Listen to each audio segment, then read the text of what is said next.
وہ حیات النبی ہیں، وہ فرماتے ہیں میری شکل میں شیطان نہیں آتا، جس نے مجھ کو دیکھا اس نے حق دیکھا۔ آپ کا نصیب ہمارا نصیب اس میں بھی کھلے گا انشاءاللہ تعالی۔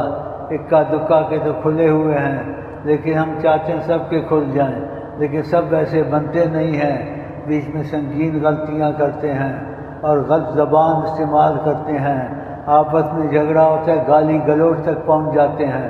بتاؤ کہیں جاہل اپنا دشمن ہوتا ہے۔ ہم نے ان کی کتنی تربیت کی اور کتنی مصیبت اٹھائی، نااہلوں کو ساتھ لگا کے اہل بنانے کی کوشش کی۔ اگر وہ خود اس قابل نہیں ہے، نہیں سمجھتے ہیں تو میری بات پہ چلیں۔ میں کیا مرضی مصطفیٰ دیکھو، جب غصہ آتا ہے نہ مرضی مصطفیٰ دیکھتے ہیں نہ مرضی خدا دیکھتے ہیں، نہ شیخ کا لحاظ کرتے ہیں، اتنا خدمت کرنا، ساتھ رہنا اور باقی سب روڑ دینا۔ تو خدا ان کو معاف کرے یا آئندہ ایسا نہ کریں۔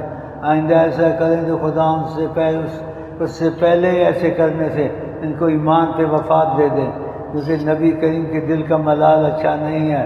آپ نے کہا تم ایمان والے نہیں ہو سکتے جب تک کہ تمہاری آپس میں محبت نہیں ہوگی۔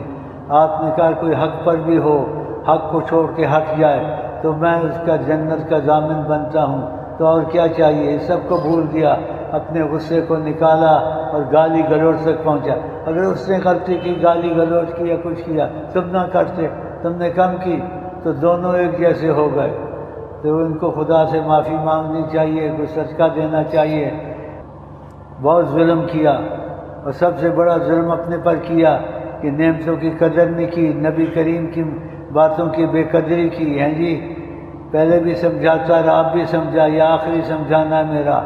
جس کا بھائی اس کے ساتھ زیادتی کرے، کچھ کرے، تو نبی کریم کی مرضی کو سوچے، اس کو معاف کر دے، اس کے ساتھ دوبارہ تعلق کم رکھے۔ یہ غصے کا ایسا ہے، غصے میں آتا ہے کہ خدا رسول کو کچھ نہیں سمجھتا، سب کچھ اپنے کو سمجھتا ہے، تو اس سے تعلق اسلام کا رکھے، زیادہ نہ رکھے۔ اور جس کو پتہ مجھے غصہ آتا ہے، میں خدا رسول کو نہیں جانتا ہوں، شیطان کے گھوڑے پہ سوار ہو جاتا ہوں، تو اس کو بھی چاہیے کہ احتیاط کرے، لوگوں سے گہرا تعلق نہ رکھے، کیونکہ گہرا تعلق رکھے گا تو آپس میں انسان کی گڑبڑ ہو جاتی ہے، گھروں میں جھگڑے ہو جاتے ہیں۔ لیکن ہم نے ہر جھگڑا ہو، کچھ ہو، مرضی حضرت محمد مصطفیٰ دیکھنی ہے، تو اس کو احتیاط کرنی چاہیے آئندہ۔ اور یہ میرا پیغام سب جگہ پہنچا دیں، بولے کہ ہمارا اصل مقصد ہے نبی کی مرضی پہ رہنا۔ جہاں بھی بھائی ہوں، کسی ملک میں ہوں، کسی کے آپس میں جھگڑا ہو جائے، شیطان کرا دے، اسی وقت نبی کریم کو سوچے، جیسے وہ کہتے ہیں ایسا نہ کرے، اور آقا کا تصور کرے، اور وہ دعا اللہ منی عبدک وابن عبدک وہ پڑھے، اعوذ باللہ من الشیطان الرجیم پڑھے۔ بس باقی میں اس سے زیادہ نہیں کہہ سکتا، یہ ہمیشہ کے لیے تعلیم ہے۔